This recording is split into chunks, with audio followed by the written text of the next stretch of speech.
Hello, welcome to focus. आज 29 दिसंबर है। 2 दिन में ये वर्ष विदाई लेगा। 2025 विदा हो चुका होगा 2 दिन बाद, और नया वर्ष 2026 का आगमन होगा। जैसे ये वर्ष 2025 जा रहा है, विदा ले रहा है, एक ख्याल क्या आता है? Simple, one feeling, one question, one realisation. जहर, बहुत जोर का जहर, वातावरण में जहरी जहर। पोल्यूशन की वजह से दिल्ली में आप सांस नहीं ले सकते। दिल्ली में तो बहुत ही खराब हालत है, पर almost every city is suffering badly because of pollution. इतना जहर है वातावरण में। और जब हम वातावरण में जहर की बात करते हैं तो एक और जहर की तरफ ध्यान जाता है। वो क्या जहर है? वो भी वातावरण का जहर है। That is also acidic atmosphere, polluted atmosphere. वो हमारा रहन सहन, एक दूसरे से संबंध, उससे ताल्लुक रखती है। आपको एक आयरॉनिकल तस्वीर बताता हूँ, विडंबना जिसे कहते हैं वो बताता हूँ। 3 दिन पहले क्रिसमस त्योहार मनाया गया, ईसाइयों का त्योहार। उनका एक माइनॉरिटी का समुदाय है हमारे देश में, पर क्रिसमस को बिल्कुल एक पीसफुल, शांतिदायक एक पर्व माना जाता है। बहुत से हिंदू भी मनाते हैं, मैं खुद थोड़ा मनाता हूँ, पूरे स्केल पर तो नहीं, पर मनाता हूँ। कभी कभी कोई कहता है कि चलो एक चर्च में हो आते हैं, वो भी करता हूँ। उसका मतलब ये नहीं है कि मैं अपने हिंदू धर्म को त्यागता हूँ।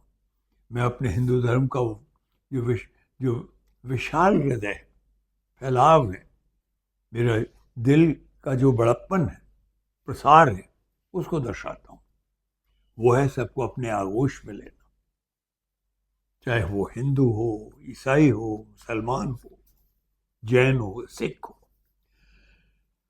और बहुत अफसोस के साथ कहना पड़ता है, इसी पर्व पर कहने के लिए तो एक काफ़ी प्रचलित किया गया, तस्वीरें जगह जगह निकाली गई कि हमारे प्रधानमंत्री साहब भी एक गिरजे में गए और प्रार्थना की। व्हाट डुप्लिसिटी, डुप्लीसिटी, मक्कारी। किसको दिखा रहे हैं? जो शख्स जिम्मेदार है सबके लिए, वो किसको दिखा रहा है? वो बिल्कुल भूल जाते हैं, एक टिप्पणी नहीं करते, एक शब्द नहीं करते। इसी पर्व के अवसर पर, चाहे छत्तीसगढ़ हो, चाहे कोई और जगह हो, कितना जहर फैलाया गया है।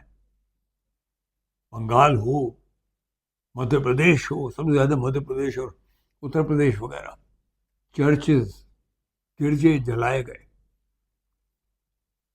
यीशु, जीसस क्राइस्ट की तस्वीर को के ऊपर स्याही फेंकी गई, उनको नीचे गिराया गया खींच करके हमारे उपद्रवियों द्वारा। किसने किया? क्या अजीब विडंबना है, क्या प्रतीकात्मक है, सिंबॉलिज्म है कि ये उन सांपों ने, उन नागों ने किया जिनकी जो संस्था है, जिसने ये सब फैलाया है, उसका हेडक्वार्टर उसी जगह है जिसका नाम भी नागपुर है। और संस्था हम सब जानते हैं, RSS, राष्ट्रीय स्वयंसेवक संघ। ये जो पागलाना, बिल्कुल वैश्वीपन का हिंदुइज्म इस RSS ने फैलाया है। इनको अंदाज नहीं है क्या हो रहा है विदेशों में। अब जगह जगह प्रतिक्रिया शुरू हो गई है। न्यूजीलैंड, ऑस्ट्रेलिया, अमेरिका शुरू हो गई धीरे धीरे। पिटाई होगी, हमारे ही लोगों की खूब पिटाई होगी, क्योंकि ये समझते हैं कि खबरें जाती नहीं। और प्रधानमंत्री महोदय, कैसा शख्स है ये मेरा प्रधानमंत्री, एक शब्द नहीं बोला, कोई शर्म नहीं, और yet he goes into the church and prays. Modi साहब कुछ तो लिहाज कीजिए। बहुत, मैं अगर वर्कड अप हूं तो ये जरूरी है, क्योंकि सिखों की, हिंदुओं की पिटाई शुरू हो रही है विदेशों में। न्यूजीलैंड में कई घटनाएं ऑलरेडी हो चुकी हैं। नागपुर, नाग मतलब स्नेक्स, अगर आप देखें प्रतीकात्मक तौर पर, सिंबॉलिज्म के तौर पर, तो ये वहाँ के जो पाले हुए जहरीले नाग हैं, ये इतना विष, इतना जहर, ना कि सिर्फ हमारे अपने देश में, हमारी सोसाइटीज में, हमारे समाज में फैला रहे हैं, विदेशों में भी अब इनके ऊपर शुरू हो गया है। बांग्लादेश देखिए, हमारे हिंदुओं की पिटाई हो रही है, उन्हें जलाया जा रहा है। ये क्यों हो रहा है? क्योंकि जो लिंचिंग की को हमने प्रचलित किया था बीजेपी ने पिछले सालों में, खुलेआम किसी को भी पकड़ लो, मुसलमान को लिंच कर दो, मतलब लिंच का मतलब मार मार के उसकी जान लो सड़क पर ही। अब आपके साथ हो रहा है, हमारे साथ हो रहा है, हमारे बच्चों के साथ हो रहा है। If I am worked up, मैं अगर बहुत इमोशनल हो रहा हूं तो ये जरूरी है, क्योंकि ये क्रोध या आक्रोश, ये गुस्सा आना आवश्यक है। हम मर चुके हैं, बिल्कुल बिल्कुल मर चुके हैं। हमको ये अंदाज भी नहीं है क्या हो रहा है सोसाइटी में। आप भारत को बिल्कुल आगे नहीं ले जाएंगे, आप भारत को वापस जंगलों में ले जाएंगे, जहाँ पे सिर्फ जहर होगा, सांप होंगे, आपको भी काटेंगे, सबको काटेंगे। ये हिपोक्रेसी जो हम करते हैं, खासतौर पर मोदी साहब और संगी लोग, इससे हमें उभरना होगा, इन्हें पहचानना होगा। इसी क्या उपाय क्या है, क्या रास्ता है, कैसे बचा जाए इससे? एक ही चीज है, please be a good Hindu. इन्होंने हिंदू को बदनाम किया है, उसके पूरे मुंह पर, उसकी पूरी आकृति पर, उसका जो स्वभाव है उस पर कालिख लगाई है इन लोगों ने। प्लीज हमें सबको मिलके इन लोगों को, जो इस तरह की बात बकवास करते हैं दूसरे रिलीजन्स के साथ, खासतौर पर मुसलमानों और क्रिश्चियंस के साथ, उनको पकड़ के उनको पीटना भी होगा, बताना होगा उन्हें उनकी ही जगह। यह हमारे देश के साथ ये खिलवाड़ नहीं कर सकते। हमारे जो आका हैं उनको तो फिक्र है नहीं, उन्हें सिर्फ वोट्स की फिक्र है। उनको मालूम है कि अगर हिंदू डिवाइड हो जाए तो जो जो बहुत ही क्रूर, जो ब्राह्मणिक हिंदू हैं, वो काफ़ी हैं उन्हें बचा लेने के लिए। पर नहीं मोदी साहब, आपको भरपाई करनी पड़ेगी, ये जहर जो फैल रहा है उसके लिए आपको उठना पड़ेगा, और ये ड्रामेबाजी बंद करनी होगी जो आप चर्चों में जाके कर रहे हैं इस वक्त।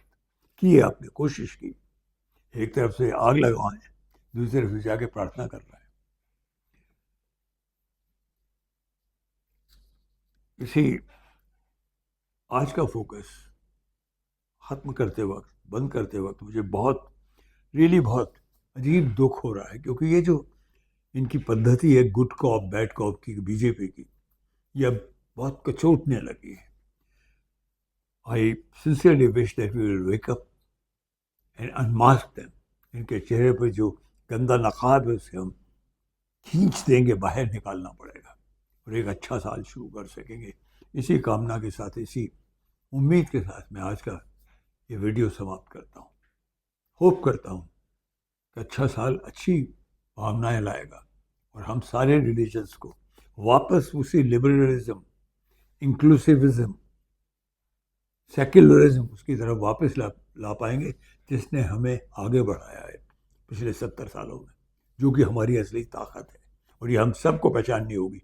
उन पागल हिंदुओं को भी समझाना पड़ेगा, तो हमारे देश को पीछे ले जाने पर बिल्कुल कमर कस चुके हैं, उन्हें उनको झिझोलना पड़ेगा। जागो, ये शराब तुम्हें बहुत बर्बाद कर देगी, ये नशा। जागो my Hindu friends, please wake up. इतना ही।